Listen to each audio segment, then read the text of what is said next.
Welcome back, everyone. So this is my Hinoki Cypress. I can't actually say the real name.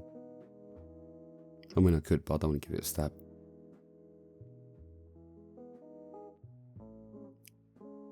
So starting off with this tree just like I do with every other. Starting at the base, and I like to spend a good couple of minutes kind of looking at the tree from a bit of afar.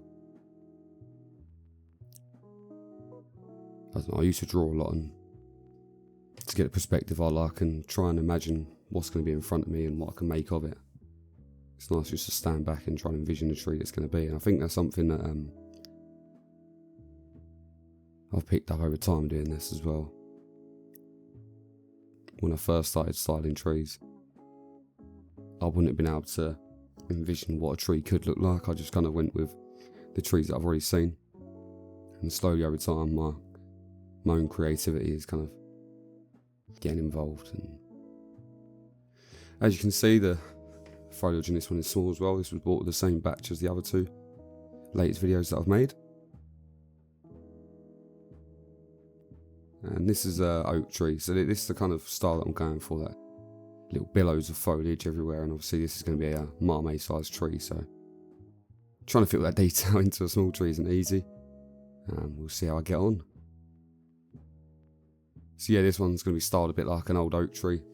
It reminded me of it when I looked at it, looked at the foliage, and when I kind of sat back in the chair, I kind of thought, what does this tree actually look like? What's the natural alternative to this? And that's when I decided it was a bit oak-like.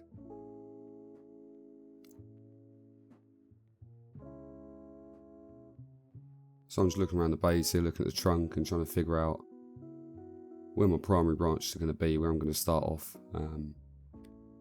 I've learned over time as well, which I've said in videos before, that I try not to take too much off right at the beginning.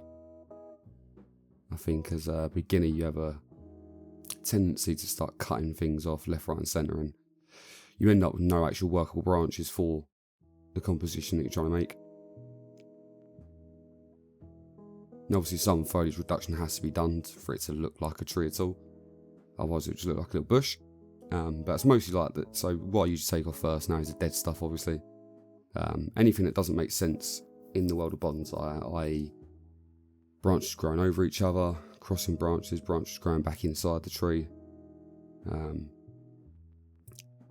then in general I like to move on to a profile kind of prune, and this isn't just willy-nilly chopping up and down, you know, I'm still picking buds and branches, but I'm trying to get a profile correct for the size of the tree that I want to make. So, you know, if it's going to be a 6-inch tree, the width of that needs to correspond properly and all the ratios need to be working. So it's kind of what I got it down to here, and now this is when I start to go back in and really select my branches and try and define out the tree a little bit more.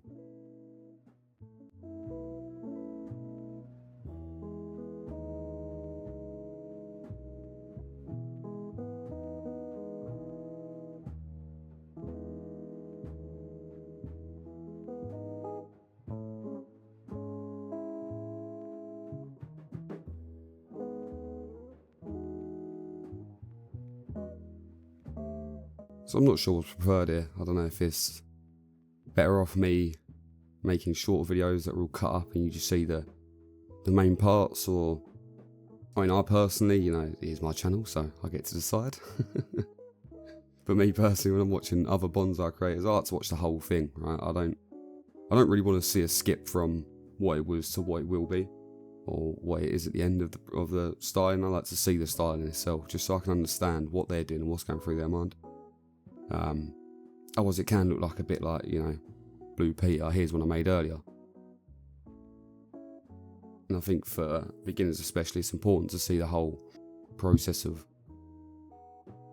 what we do to get a tree to look right. And don't get me wrong, I'm no bonsai expert, I'm still a novice myself, but it's just things that I picked up along the way.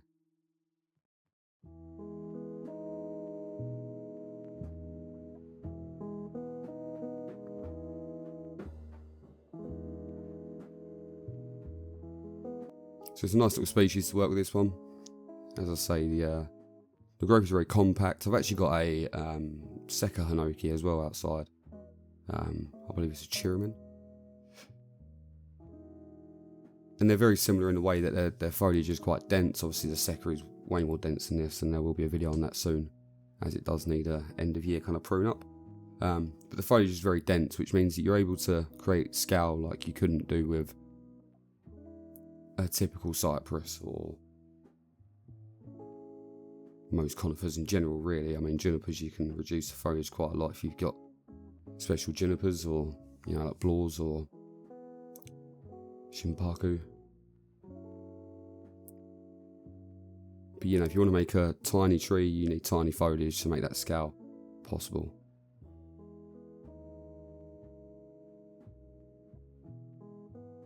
I do like to say that any tree can become a bonsai, but it does depend on the size of the bonsai you want to make.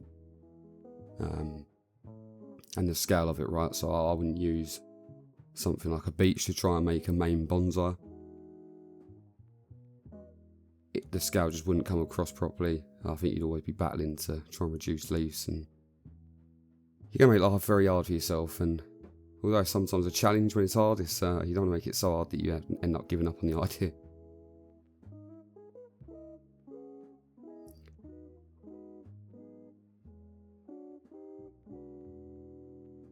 So again, I'm just going in now, trying to clear out some interior branching, some threes and fours, reducing them back to twos. Also trying to create some negative space, and a major part of what I've learned, and I think what's accelerated kind of my skills in bonsai so far, especially this year, is the use of negative space. And although it's negative space, it doesn't always have to be a massive negative space. It can just be a tiny negative space you can just about see through the branches. You know, when you look at trees in nature, and I do try and style most of my trees naturally, or as close to nature as possible.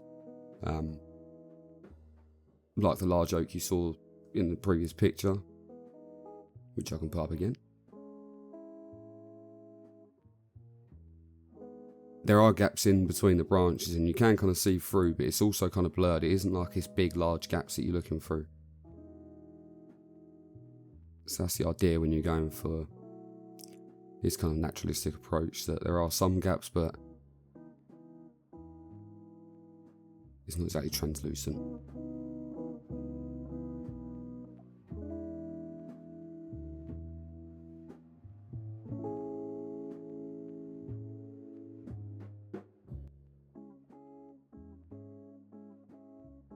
So here we are, actually back round to the front now. With age, the top of a deciduous tree kind of becomes dome shaped in a way. With even further age, you can end up with the top dying off. With this one, I've kind of left the top to grow a little bit more.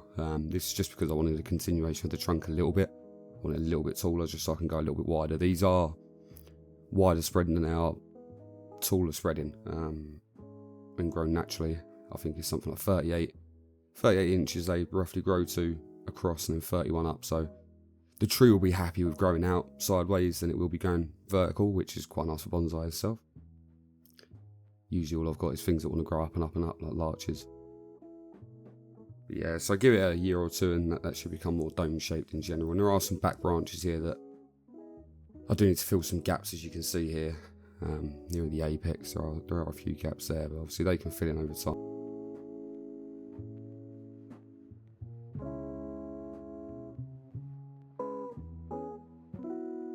I wouldn't call this tree obviously finished by the time I'm done with it today, but it's a lot further in the process towards becoming a bonsai than it was when I first started. And as I like to say, it's all about progress, not perfection.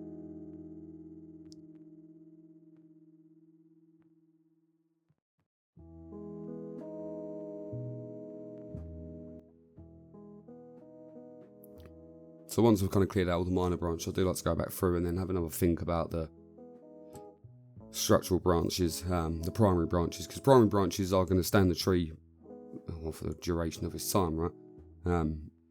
With Mame, you have to kind of replace branches after a while because they do become too thick, or they get in the way of other things. But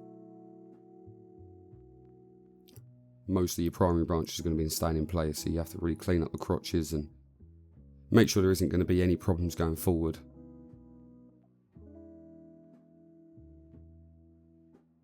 Now this does have a slight bit of inverse taper there at the branch I'm holding here, because of a branch on the left and the right and the back were grown out of one place. I've removed the one on the back, but I've left the other two just because they are off centre a little bit. They're not exactly next to each other, it's like a bar branch, but hopefully over time this base will thicken up with how it's wider at the bottom than the top, and as long as I manage the top growth, then the base should thicken with time.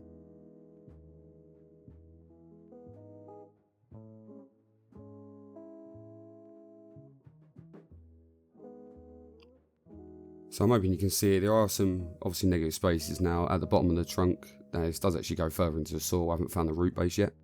I don't dig around that much until I repot. So that's this negative space in between. But then you can also see some light flickering in between the branches. On the left hand side, it isn't just a perfect conical shape. The branches go out, come in, come back out again, but it's still reaching that kind of overall shape. Luckily with this one, the foliage naturally droops down. There's all the cuttings I took off this one, so crazy amount of reduction in one go, but and this will be the final image of the tree for this year.